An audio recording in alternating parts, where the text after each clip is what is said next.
The AirTag app on my phone showed her bag sitting still in a rental property outside Knoxville, Tennessee. Not her mother's house in Dayton, Ohio. Not anywhere near Dayton, Ohio. A lake house on Watts Bar Lake, booked through Vrbo, 240 miles from where she told me she was going. I was standing in my kitchen in my socks at 6:40 on a Sunday morning with a cup of coffee I hadn't touched yet, and the app was showing me a blue dot that was destroying 8 years of marriage in real time. I took a screenshot. I sent it to my email. I sent it to a folder I'd been building for 3 weeks. Then I put my phone face down on the counter and I stood there looking out the kitchen window at the backyard for a long time.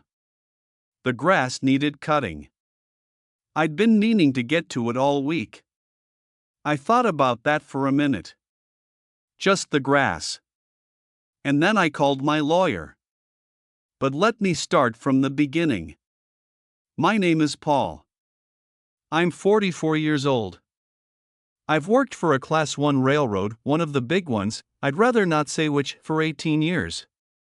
I'm a locomotive engineer. I run freight, mostly overnight routes, sometimes regional passenger rail when they need coverage. I'm based out of a rail yard in Huntsville, Alabama. The job is good. It pays well, better than most people assume. The hours are irregular, that's the hard part. Railroad engineers don't have set schedules the way most people do. You're on a call board. You get called, you go. Sometimes I'm home every night for 2 weeks. Sometimes I'm gone 3 days straight. The unpredictability is something you either make peace with or you don't. I'd made peace with it. I thought my wife had too. Her name is Melissa. She's 41. We met at a mutual friend's birthday party in Birmingham in 2016. She was a pharmaceutical sales rep at the time, drove a company car, traveled her own territory. We understood each other's schedules from the beginning.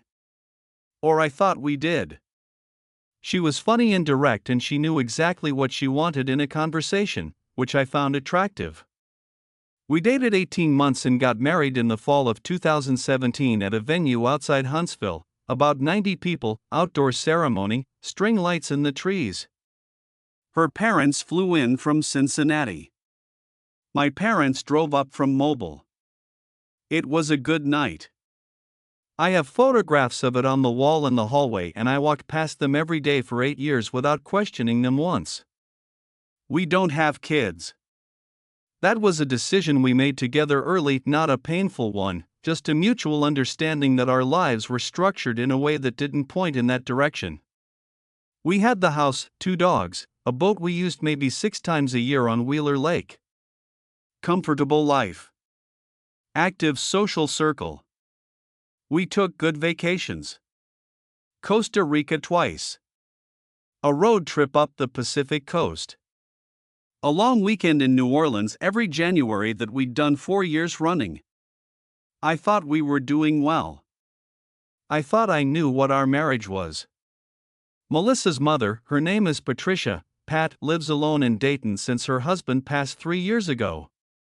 Pat is in her late 60s, reasonably healthy but slowing down, and Melissa had always been close to her. Starting about 8 months before all this came apart, Melissa began making more frequent trips up to Dayton. Helping Pat organize the house. Going through her late father's belongings. Helping with some medical appointments. Every other weekend, roughly. She'd drive to the airport Friday evening, fly into Dayton, come back Sunday night or Monday morning. I thought it was admirable. I thought it showed something about the kind of person she was. I told her so. I said, "You're a good daughter." She thanked me. I am going to tell you exactly when I stopped believing it and exactly why. It was a Thursday evening in March. I was between runs, home for a few days. Melissa was at the grocery store. I was sitting in the living room watching something on TV and her iPad was on the coffee table and it lit up with a notification. I wasn't snooping. I wasn't looking for anything. I glanced at it the way you glance at any lit screen in your peripheral vision. The notification was from Vrbo. It said, "Your booking at What's Bar Lake House is confirmed. Check-in Friday, March 14th. March 14th was a Friday. She was supposedly going to Dayton. I picked up the iPad. I shouldn't have needed a passcode. We used the same passcode on everything, 4 digits, her parents' anniversary. It worked. The Vrbo app was open. The booking was there. What's Bar Lake House, Rockwood, Tennessee. 2 nights. Friday to Sunday. $183 a night. Booked 3 days earlier. I put the iPad back exactly where it was. I went to the kitchen. I got a glass of water. I stood at the kitchen sink and drank it slowly and thought about what I was going to do. I did not confront her that night. She came home from the grocery store and I helped her unload bags and we made dinner together and watched an episode of something and went to bed and I lay there in the dark next to her for a long time before I fell asleep. What I knew from 18 years of railroad work is that you do not pull an emergency brake unless you are certain. You do not disrupt everything based on one notification. You verify. You establish pattern. You build your case before you act. The railroad has taught me that impulse decisions cost more than patient ones every single time. The next morning I drove to a Target in Madison and bought 2 Apple AirTags. $49 for the 2-pack. I already had an iPhone, already had a family sharing account. I activated both tags at the Target parking lot sitting in my truck. One I put in the zippered interior pocket of her overnight bag, the gray Longchamp she used for every one of these weekend trips. It was hanging on the hook behind the bedroom closet door. I slipped the AirTag into the interior pocket in about 20 seconds.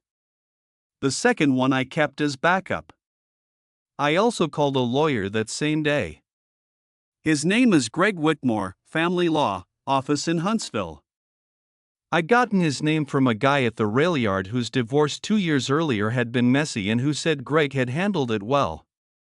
I called and made an appointment for the following Tuesday. I didn't tell Melissa. Greg and I talked for an hour on that Tuesday. I told him what I had, the Vrbo notification, the AirTag I'd placed, the pattern of biweekly trips. He told me Alabama is a fault-based divorce state, which means documented adultery can directly affect property division and alimony. He told me to keep building documentation. He told me not to confront her yet.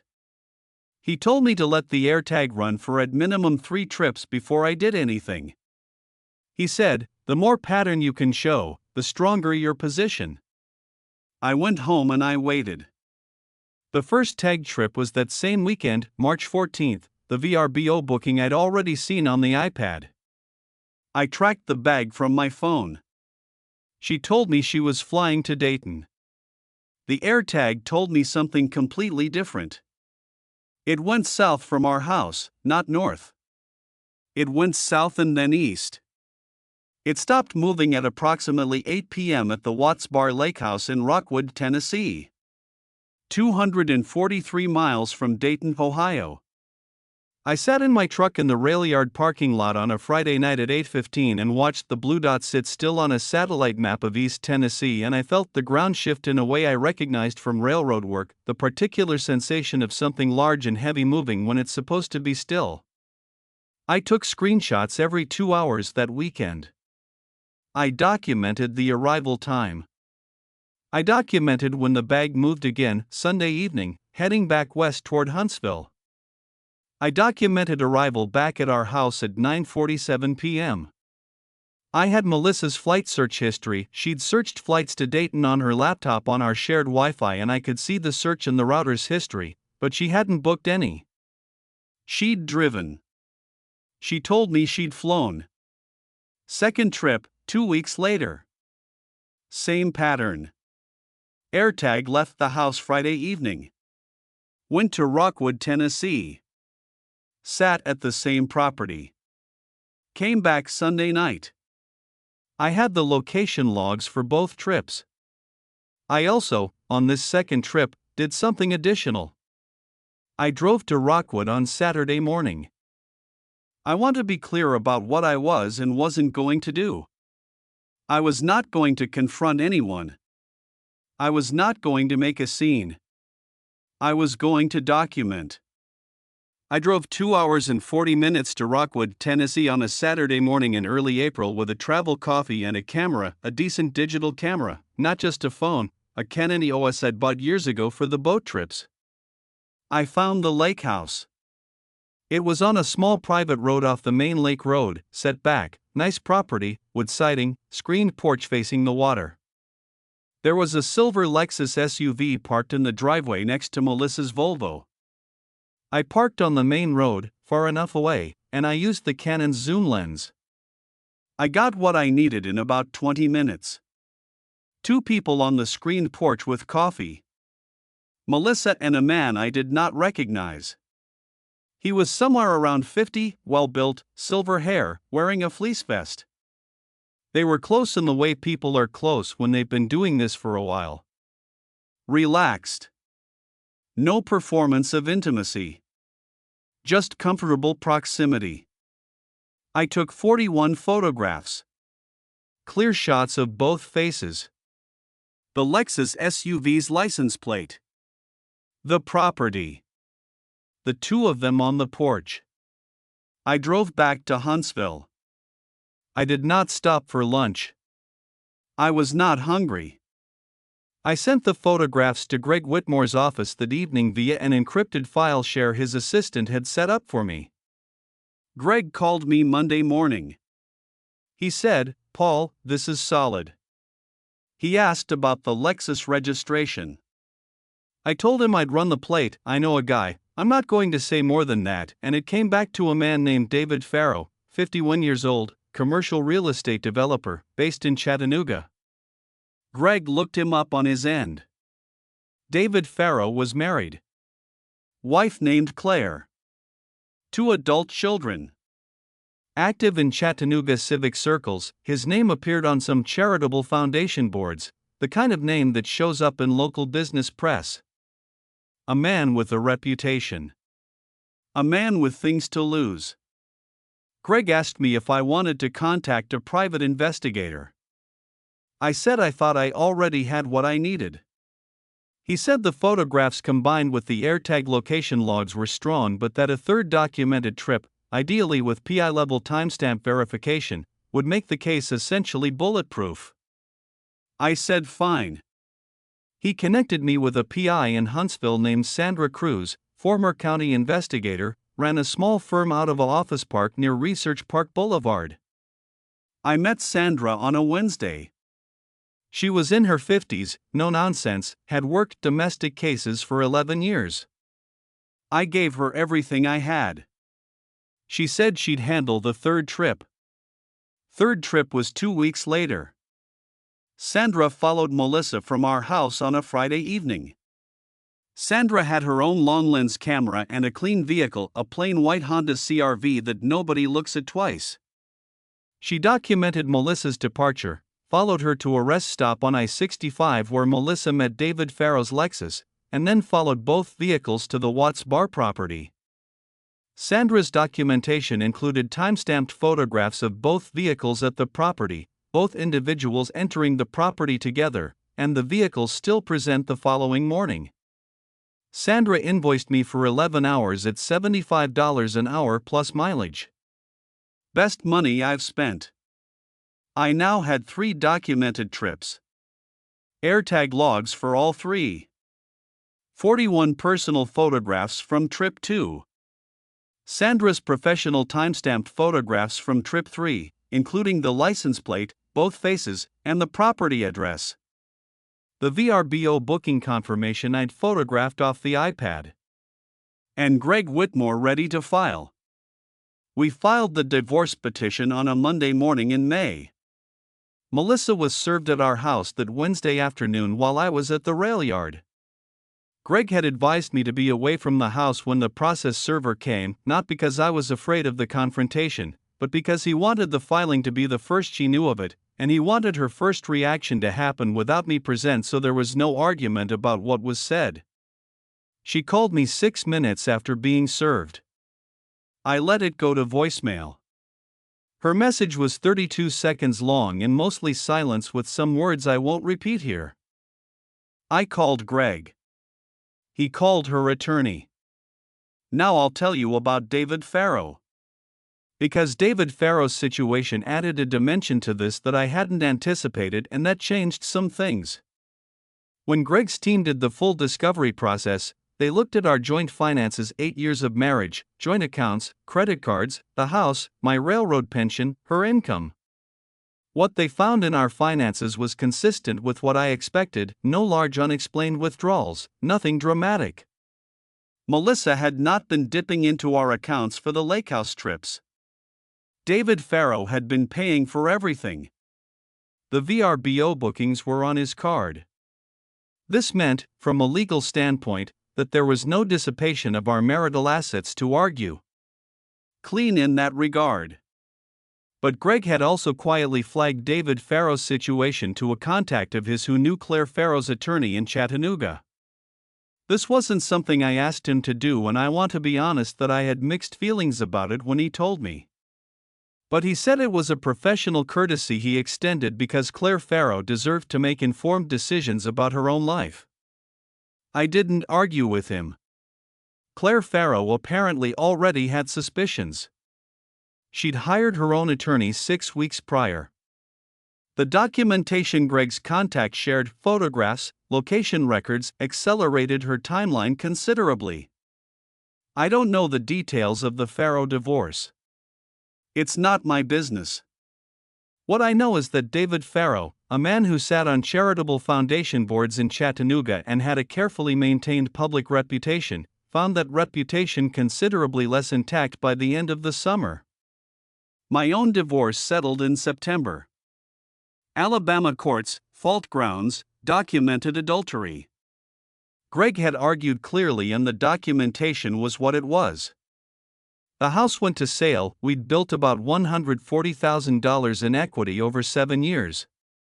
My share was $95,000 after adjustment. Melissa's railroad pension argument, she'd wanted a portion of my 18-year pension as marital property, was significantly weakened by the fault finding. Greg had been very clear with me from the beginning that this was the main financial battlefield, and he was right. What I kept of my pension will matter for the rest of my working life. I moved into a rental house in Huntsville, 3 bedrooms, more than I need, but I needed room to breathe after that year. I kept one of the dogs. Melissa kept the other. The boat sold privately for $18,000, and we split that evenly, which was the one clean split in the whole process. I still run the same routes. Same rail yard, same callboard, same unpredictable hours. I come home to a quieter house than I'm used to, and I'm still adjusting to that. The dog, his name is Chester, he's a 7-year-old beagle mix, sleeps at the foot of my bed and seems entirely unbothered by the change in circumstances, which I find instructive. I think about the New Orleans trips we did every January. 4 years in a row. Same hotel on Magazine Street, same oyster bar on the first night, same walk along the river on Saturday morning. Those were good trips. I'm not going to pretend they weren't. At some point I'll probably go back to New Orleans on my own and find out if I like it without the context of that marriage. I think I will. What I know for certain is this: I was a patient man before all this. I have always been a patient man. The railroad requires it, and I was probably built for it before the railroad found me. Patience is what got me through those 3 months of documentation without doing something that would have cost me in court. Patience is what got me a settlement that protects my pension. Patience is what I'm running on now, in this rental house, with Chester at the foot of the bed, with the callboard that might ring at 2 a.m. and have me in a locomotive cab by 4. I can do patient.